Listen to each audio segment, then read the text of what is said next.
Okay, and welcome back to my part 2 of Let's Play Hearts of Iron 3 as Germany. And as I was saying before, I was changing the supplies to try to get my supplies back up in the positive, which pretty soon they'll be flying that way, as far as I know. There's also a politics screen that you can screw around with. Unfortunately, you cannot replace Adolf Hitler. Actually, I think that's a pretty good thing because he's a pretty good leader, even though he's power hungry. You can change around your foreign ministers and different ministers in here, and they give you different bonuses. I just normally keep it as the default because I really don't care too much about that. But if you really care about it, you can go through and you can change things like this. If you wanted to upgrade your industrial intel, you could just select him instead, but I couldn't care less at this point because I am the Nazis. Intelligence. This can be a very important factor, especially if you want to destroy countries more easily. Such as the United Kingdom, it is a good idea to send spies, lots of spies over there, as fast as you can, because if you increase their threat, you can declare war on them earlier, or if you disrupt their national unity, when you go to war with them, they will surrender to you faster. You capture the victory points. So that is what I always do at the beginning. I send spies to every single country, major country that I will be attacking. That way I do not have to capture as much points from them. Such as the Soviet Union. They are the biggest pain other than America to try to capture. So I will send spies to the Soviet Union. And our favorite little country here, we will send them to the little Frenchies. And we will disrupt their national unity as well, even though they don't have any national unity to begin with. Another important aspect in Hearts of Iron 3 is the technology panel. Now, each country is got a certain amount of leadership they can devote to different parts of their tree here. So right now I have 140% officer to infantry ratio, so I got 1 4/10 of an officer for every soldier there is in the army, pretty much. Well, for the officer ratio. So that is high enough, so I do not have to have that very high, but I'll keep that on there. Keep making more officers for when I make more troops, so this doesn't drop as much.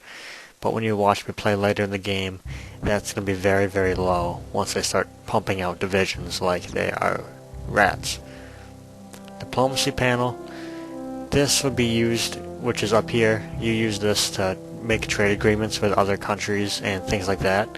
And because Germany is a pretty self-sufficient nation, especially once you start fighting other countries, that does not mean as much for the Germans. So I tend to keep that kind of low as well.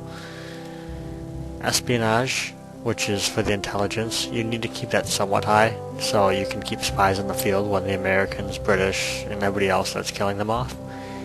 And the last part is research. And there is a whole bunch of research tabs to research different parts of your country.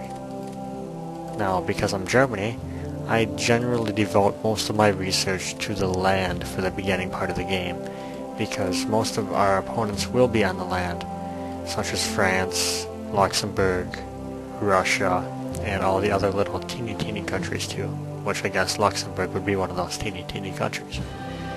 And right now I'm upgrading the infantry division, base infantry division, because that is going to be the mainstay of my army. There's going to be a lot of infantry divisions, and I want them to be better than everybody else in the world.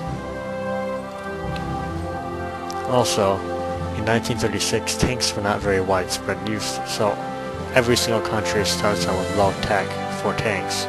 So it's important for Germany to try to get ahead early in the game in the tank business so they can beat other countries. Later in the game, when you're trying to defend against other countries too, or attack against tanks, it is good to have good anti-tank forces. So I always upgrade them as well. Aircraft and ships don't mean as much in this game, so I normally do not upgrade my anti-aircraft guns at all. Artillery is okay to upgrade when you have a lot of extra research points to spend, which we don't have, as you'll see quite soon when I go with the land technologies. All of these land technologies give you extra boosts to your troops, such as, we'll take a look at Blitzkrieg. When you use Blitzkrieg, all of these different things here, it will help the organization of your brigades that are within your divisions of those kinds, such as the TD would be a tank destroyer brigade, would have plus 15 organization. And organization is used to keep your troops fighting efficiently in the battle.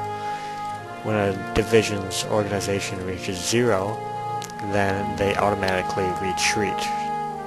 And you don't want that because it takes quite a while for your troops to regain all their organization. Now, some of these I'm not going to research, like guerrilla warfare, because it's not very important.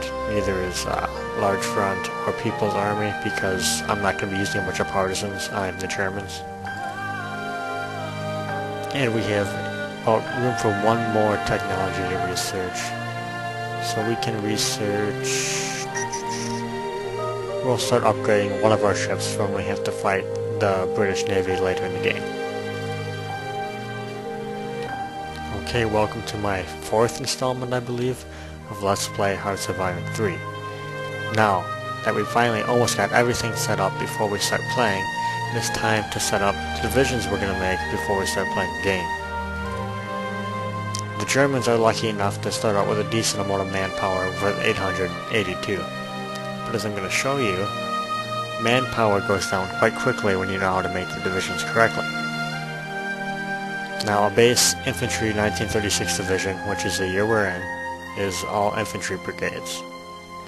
But if you look at later in the war, at infantry 1942, there's also anti-tank added on. So what I like to do is I like to make a mix, but I like to make mine a little bit more powerful. Now, I like to make my brigades either infantry, anti-tank, 3 infantries or artillery, or infantry, anti-tank, and artillery, which will give you a combined arms kind of bonus here by using different types of units together. As you see here, there's a serial and a parallel, which affect how many you're making and at what time. So if you move the serial thing, that means how many you're making right now. I'm kidding.